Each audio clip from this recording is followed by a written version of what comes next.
Hello, brothers and sisters. Today is another day for our first Maccabees study, this time chapter 5, and both got our live stream of this for people who have questions, and then our taped version on YouTube that you'll see on here too. Wanted to start on chapter 5 and give you some information. Oh, look, there's Ian. Looks like he came in. Good to see you.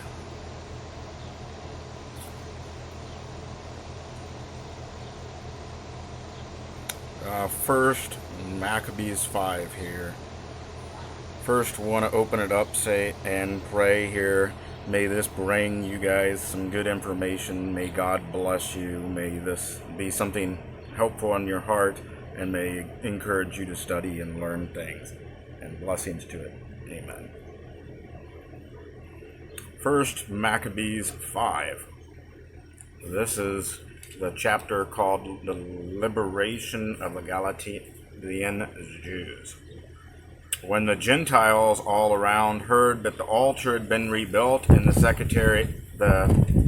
sanctuary dedicated as it was before to Yahweh, they became very angry, and they were determined to destroy the descendants of Jacob who lived among them. So they began to kill and destroy among the people. But Judas made war on the descendants of Esau in Edomah and Maccabees, because they kept lying in wait for Israel. He dealt them a heavy blow and humbled them and despoiled them. He also remembered the wickedness of the sons of Balaam, who were a trap and a snare to the people, and they ambushed them on the highways. They were shut up by him in their towers and were encamped against them, vowed their complete destruction, and burned with fire their towers and all who were within them. Then they crossed over to attack the Ammonites, who found a strong band and many people, with Timothy their leader. He engaged in many battles with them, and they were crushed before him, and he struck them down. He also took Jazer and its villages, and he returned to Judea. So they're making war on the tribes of Esau. If you remember Jacob and Esau, where Esau was the one who actually lost his birthright because his brother came in disguised and then got his blessing from him. So they continued on fighting within part of the war over there in the Middle East, and they still fight with that. Now the Gentiles in Gilead gathered together against the Israelites who lived in their territory and planned to destroy them. But they fled to the stronghold of Dathema and sent Judas and his brothers a letter that said, "Gentiles around us have gathered to destroy us. They are preparing to come and capture the stronghold in which we have fled, and Timothy is leading their forces." This is Judas Maccabees, so it's not the Judas of the 12 apostles. Ian asks, wasn't Judas bad? Yeah, this is a different Judas. They are preparing to come and capture the stronghold which we fled, and Timothy is leading their forces. And now then come to rescue us from their hands, for many of us have fallen. And all of our kindred who are in the land of Tob have been killed. The enemy have captured their wives and children and goods, and have destroyed about 1,000 people there. While the letter was still being read, other messengers with their garments torn came from Galilee and made similar reports. They said that the people of Ptolemais, Tyre, and Sidon, and all of Galilee of the Gentiles had gathered together against them to annihilate us. Then Judas and the people heard the messages. A great assembly was called to determine what they should do for their kindred who was in distress and were being attacked by the enemies. Then Judas said to his brother Simon, "Choose your men and go and rescue your kindred in Galilee. Jonathan, my brother, and I will go to Gilead." But he left Joseph, the son of Zechariah, and Azariah, the leader of the people, with the rest of the forces in Judea to gather it. to guard it. And he said to them this command, "Take charge of the people, and do not engage in battle with the Gentiles until we return." Then 3,000 men were assigned to Simon to go to Galilee, and 8,000 to Judas for Gilead. So Simon went to Galilee and fought the many battles against the Gentiles, and the Gentiles were crushed before him. He pursued them to the gate of Ptolemais. As many as 3,000 of the Gentiles fell, and he despoiled them. Then he took the Jews of Galilee and Arbada with their wives and children and all they possessed, and led them to Judea with great rejoicing. Judas Maccabees and his brother Jonathan crossed the Jordan and made a 3 days' journey until the wilderness. They encountered the Nabateans, who met them peacefully and told them all what had happened to their kindred in Gilead. Many of them shut up in Broza and Bosor, in Alima, in Saspho, Masked, and Karam. These towns were strong and large, and some had been shut up in the towns of Gilead. The enemy are getting ready to attack the strongholds tomorrow and capture and destroy all these people on a single day. When Judas and his army quickly turned back by the wilderness and the road to Bozrah, he took the town and killed every male by the edge of his sword, and then he seized all the spoils and burned it with fire. He left the place at night, and they went to the way to the stronghold in Dathema. At dawn they looked out and saw a large company, which could not have been counted, carrying ladders and engines of war, to capture the stronghold and attacking the Jews within.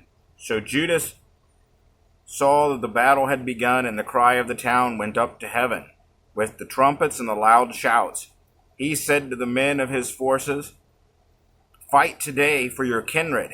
And he came up behind them in 3 companies, who sounded their trumpets and cried out loud in prayer.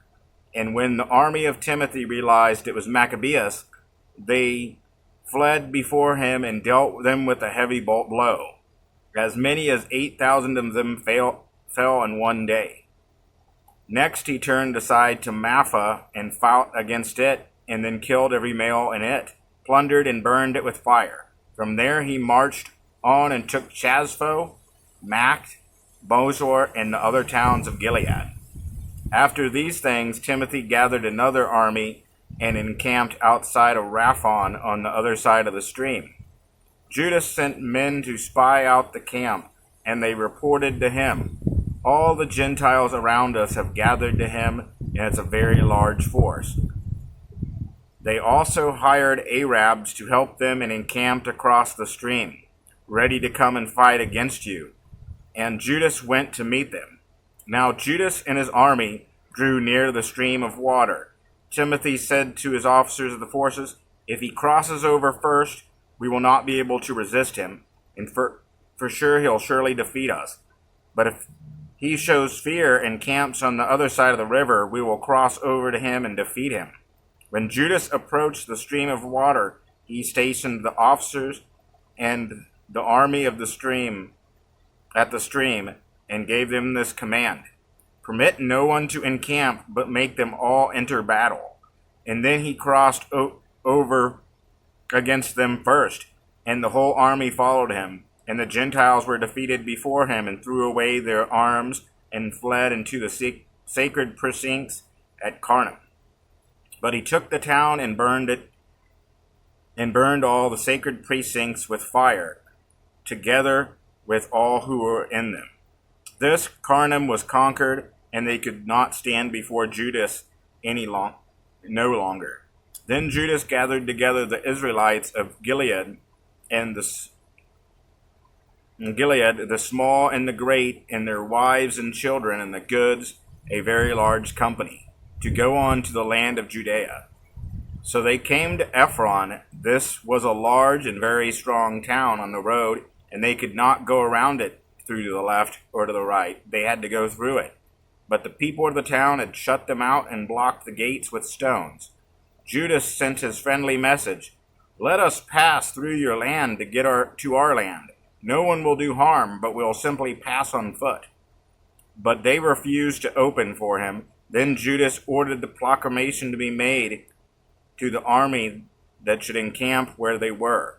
So the men of the forces encamped, and he fought against the town all the day and all the night, and the town was delivered into his hands. He destroyed every male at the edge of the sword, and razed and plundered the town. He passed through the town over the bodies of the dead, and then crossed the Jordan into the large plain before Bashan.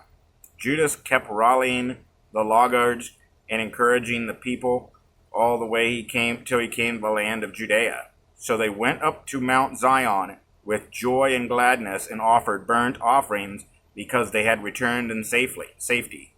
Not one of them had fallen. Now Judas and Jonathan were in Gilead, and their brother Simon was in Galilee before Ptomus.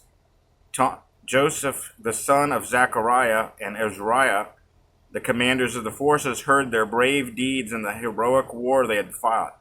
So they said, "Let us make a name unto ourselves. Let us go and make war on the Gentiles around us." So they issued the orders of the men and the forces that were with them, and marched against Jamina. Jorgis and his men came out of the town to meet them in battle. And then Joseph and Uzziah were routed, and they were pursued to the borders of Judea. As many as 2,000 people of Israel fell that day. Thus the people suffered a great rout, because of thinking it was a brave deed that they did not listen to Judas and his brothers, but they did not belong to the family of those men whom deliverance was given to Israel. The man Judas and his brothers were among the greatly honored in Israel and among the Gentiles, wherever their name was heard. People gathered to them and praised them. Then Judas and his brothers went out and fought the descendants of Esau in the land to the south. He struck Hebron and its villages, and tore down the strongholds, and burned its towers on all sides. Then he marched off into the land of the Philistines, and passed through Marisa. On that day some priest who wished to do a brave deed fell in battle, for they went out to battle unwisely. But Judas turned aside Oswath in the land of the Philistines, and he tore down their altars and carved images of their gods, and burned with fire. He plundered the towns and returned to the land of Judea. And then it goes on to 6, which was the last days of Antiochus and Epiphanes, which I always say that name wrong. So definitely going to pronounce that wrong. I kind of like to keep them at 15 minutes so they're a little bit more digestible. So I think next time we'll read chapter 6, and it's open to any inquiry if anybody is interested in that information. People asked what version this was. I've got it in the NRSV, but I believe it's also in my Catholic version of the Bible and other versions of the Bible that have apocryphas in them. And I, as always here too, I thank you for spending some time here and hanging out here. I'll also post this video on YouTube if you're watching it on Facebook and want some other easier ways to share it. If you like the video, please hit like, and if you go to YouTube, please hit subscribe if you would like to hear more. And thank you for tuning in, and I'll see you next time. God bless.